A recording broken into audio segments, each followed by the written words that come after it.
Phuoc Province, some 50 kilometers east of Saigon, a Chinook helicopter arrives at an artillery position of the Royal New Zealand Army. The men and guns are to be flown to a new location in the province.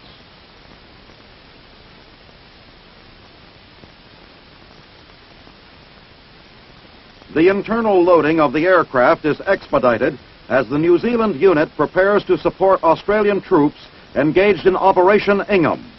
The date is 28 November.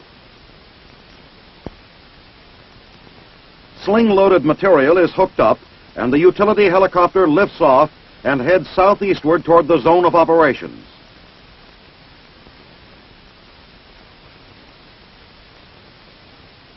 A few meters from this landing zone, the 1st Australian Task Force is seeking enemy supplies and supply routes. 2 Royal Armoured regiments are conducting the sweep. Now, the artillery unit is arriving. The New Zealand artillerymen begin digging in. As soon as their equipment is offloaded, they start setting up camp. Meanwhile, troops of the Australian contingent who had earlier secured the battery position carry out a perimeter guard patrol. It is suspected that the VC may try to hit the artillery position with mortars. Patrolling units keep in touch by radio as they comb the area.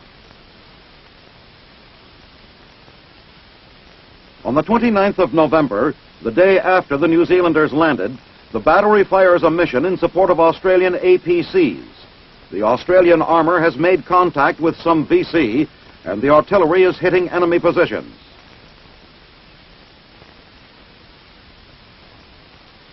"3,000 meters from the artillery position, the Australian armored vehicles begin moving in on the enemy.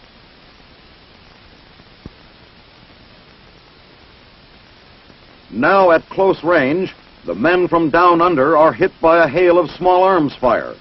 They return the fire, using both 30 and 50 caliber automatic weapons.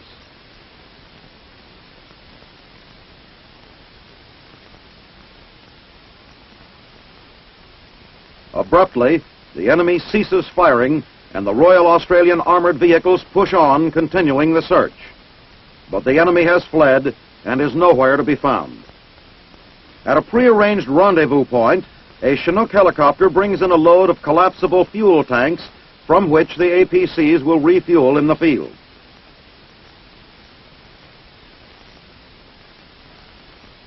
On the morning of the 30th of November, the Australians commence refueling operations, the crews quickly hooking up the necessary hoses and pumps. Then, one by one, the armored vehicles are serviced. When the refueling is completed, the Australians start circling back to their base, searching for VC as they go. The area is covered with elephant grass. They soon discover a large enemy bunker with an associated network of tunnels.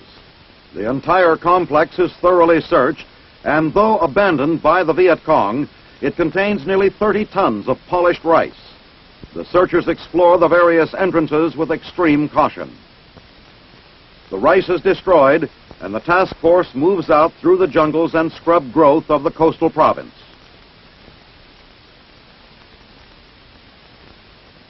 One of the hazards encountered on the return trip to camp is a swiftly flowing river. Control cables are used to guide the armored personnel carriers across these treacherous waters.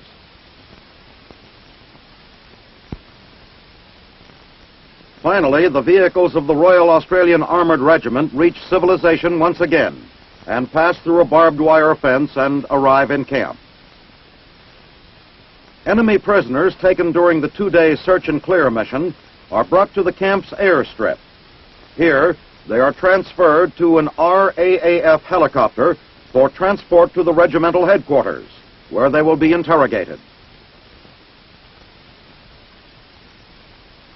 On 3 December, Operation Ingham comes to a successful conclusion in Phuoc Province.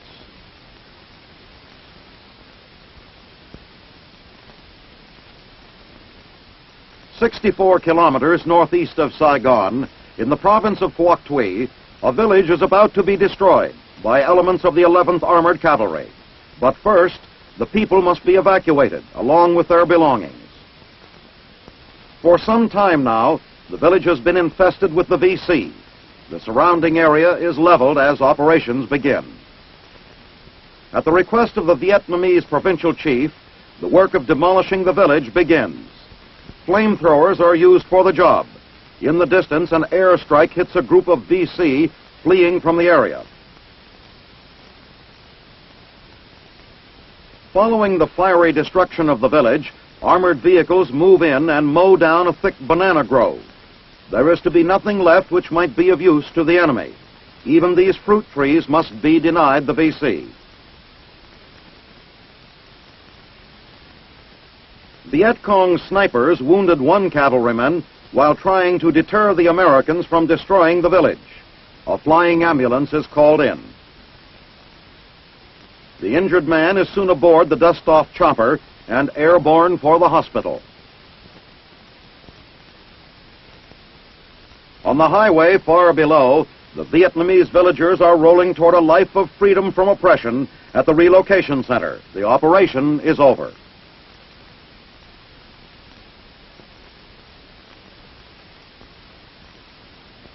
In a valley in Binh Dinh province, 25 kilometers southwest of Bong Son, elements of the 1st Air Cavalry conduct a sweep through Viet Cong-controlled territory. It is 20 December, and the action is part of Operation Thayer II. After light contact with the enemy, the unit advances to find one dead VC and nearby a badly wounded Viet Cong officer. He has passed into shock, and a medic quickly provides emergency aid to save his life.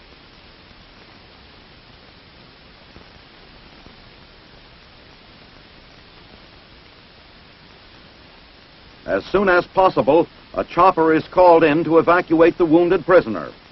He will be taken to a nearby field hospital, and if he recovers, will be subject to a thorough interrogation.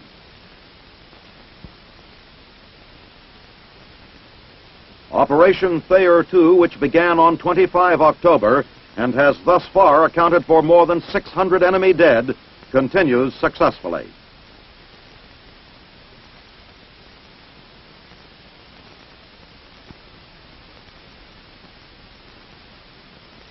At Long Binh, on 11 December, an awards ceremony is held for the 145th Combat Aviation Battalion and attached units.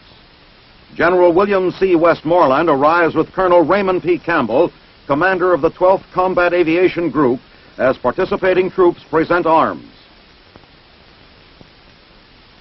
The distinguished unit citation for extraordinary heroism says, in part, when the besieged defenders of Dong Soi requested assistance, the 145th Aviation Battalion responded, although the insurgents had all approaches covered by 50 caliber machine guns and heavy automatic weapons. General Westmoreland fastens the streamer to the battalion colors as Colonel Campbell assists.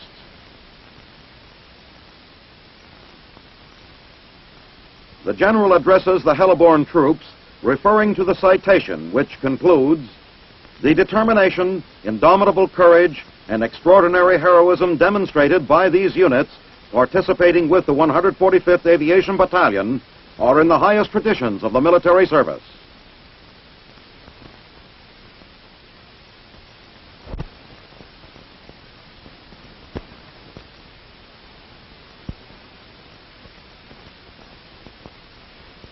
On 21 December, an Air Force jet puts down at Tonsanut Air Force Base.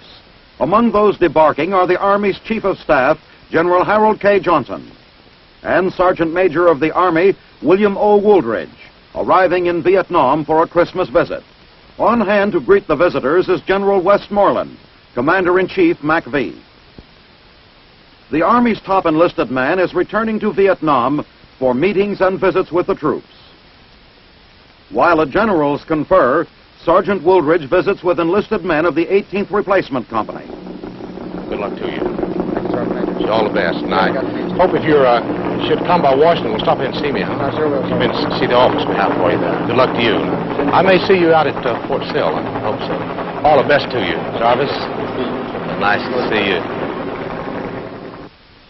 The Sergeant Major then visits the wards and nurses at the 93rd Evacuation Hospital. I'm going to leave from Saigon on the 28th and going directly into Dallas, Texas to represent the Army at the Cotton Bowl there. I understand we're going to talk to some nurses there at Dallas on arrival, and I've been asked to bring something from you to present to them, and I understand you're going to give me one of your very nice pocket patches here from the 93rd Evacuation Hospital. I shall be proud and very happy to represent you there and present your patch to the nurses there in Dallas. I want to tell you, and I know that I speak for all the soldiers when I tell you this, that how grateful that we are for your help.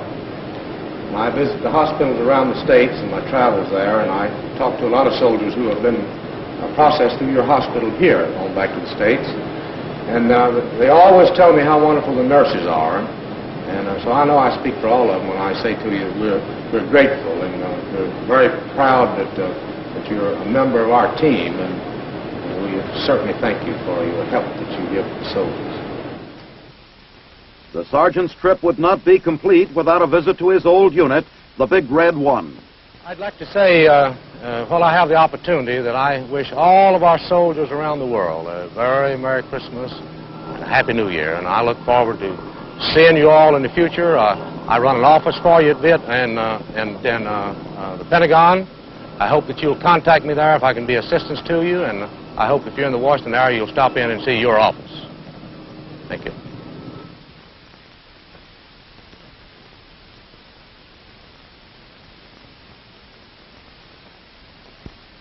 At headquarters, Field Force 1 in Nha Trang, on 21 December, officers and newsmen are on hand for the arrival of General Nguyen Phan Thieu, Chief of State of the Republic of Vietnam. General Thieu is greeted by General William Westmoreland, Commander-in-Chief MACV, and General Stanley Larson, Commander of Field Force 1.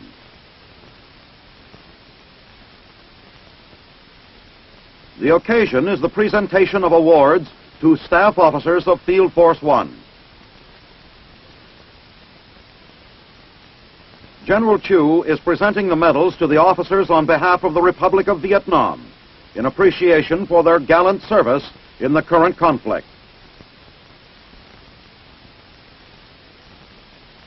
With Generals Westmoreland and Larson congratulating the men, the spirit of warm cooperation between the United States and the Republic of Vietnam is reflected throughout the formal presentation.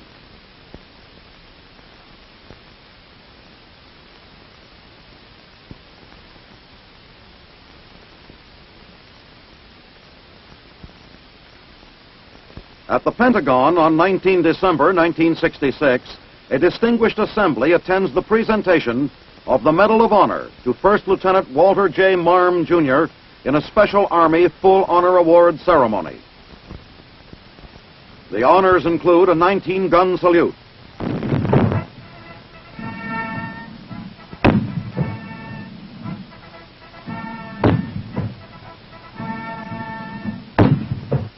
Secretary of the Army and the Chief of Staff accompany Lieutenant Marm's inspection of the Honor Guard.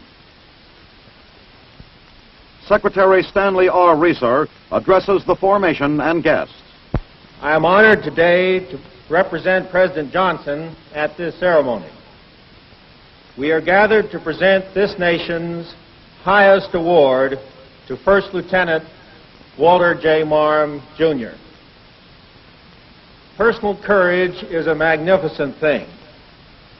The ability to lead other men in the face of extreme danger is a rare gift. Today we honor a young Army officer who early in his military career combined these two qualities to meet the test of combat against a trained and determined foe. Lieutenant Marm takes his place before the color guard for the citation. Major General Kenneth G. Wickham, the Adjutant General, reads the citation. His company was moving through the valley to relieve a friendly unit surrounded by an enemy force of estimated regimental size. Lieutenant Marm led his platoon through withering fire until they were finally forced to take cover. Realizing that his platoon could not hold very long, and seeing four enemy moving into his position, he moved quickly under heavy fire and annihilated all 4. Then, seeing that his platoon was receiving intense fire from a concealed machine gun, he deliberately exposed himself to draw its fire. Thus locating its position, he attempted to destroy it with an anti-tank weapon. Although he inflicted casualties, the weapon did not silence the enemy fire. Quickly, disregarding the intense fire directed on him and his platoon, he charged 30 meters across open ground and hurled grenades into the enemy position, killing some of the 8 insurgents manning it. Although severely wounded, when his grenades were expended, armed with only a rifle, he continued the momentum of his assault on the position and killed the remainder of the enemy.